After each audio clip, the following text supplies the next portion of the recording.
Okay, so problems 10 through 12 on the review we are going to be using factors to find the solutions, or as we've been calling them, the zeros of our function. So basically we are finding where does our graph touch or cross the x-axis. And we're going to do this through factors. So what we're going to do is we're going to take 7x squared plus 10x plus 3, and we are going to put that inside a box.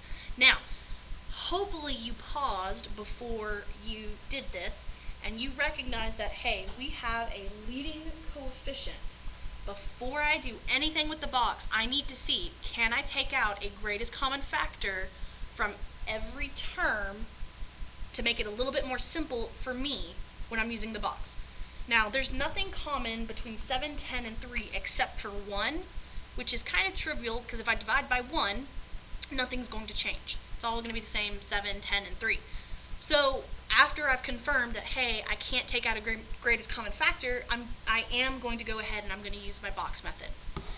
So I'm going to set up my box here. My 7x squared is going to go up here in the top left. My 3 is going to go in the bottom right. And I really want to emphasize this, that these two boxes must add to be 10x. And I'm emphasizing that because the number one mistake that I see is people are more focused on finding things that add to be 10 than they are thinking about things that multiply to be 3. And I'm going to go into that a little bit here in a second. So these two sides must multiply to be 3. So do not even consider using any numbers that don't multiply to be 3. The only options we have are a 1 and a 3.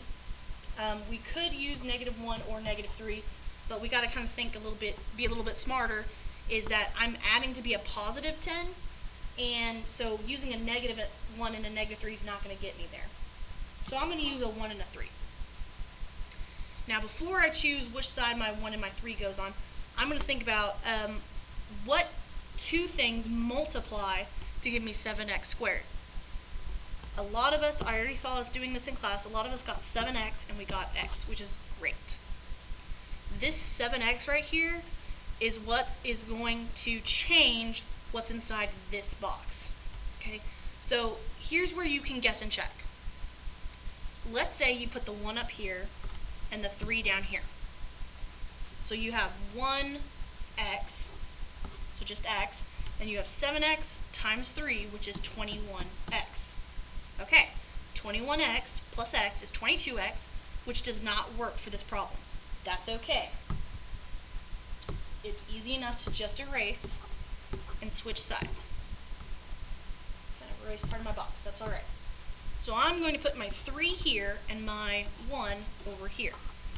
So then I'm going to have 3 times x, which is 3x. Then I'm going to have 7x times 1, which is 7x. 7x plus 3x does give me 10x, so I have successfully found my factors. That is 7x plus 3 and x plus 1. To find the zeros, I am looking at where my function is equal to 0. Now remember, we talked about this in class. This is the zero product property, which means one or both of these factors must equal 0 in order to get a product that is 0, because we are multiplying. And we did this, we kind of talked about that, and we said that, and we worked it out that really if I just set my factors to equal 0,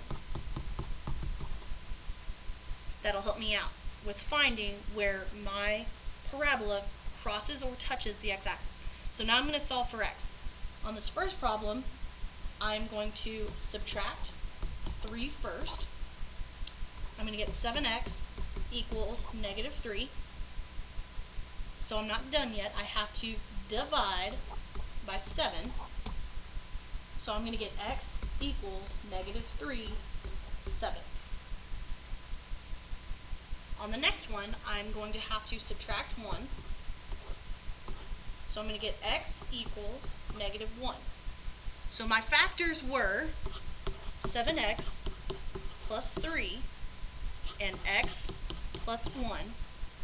And whenever I set them equal to 0 and I solved for x, I found out that my zeros are x equals negative 3/7 and x equals negative 1. And that's how I'm going to do problems 10 through 12. 12 was the most difficult.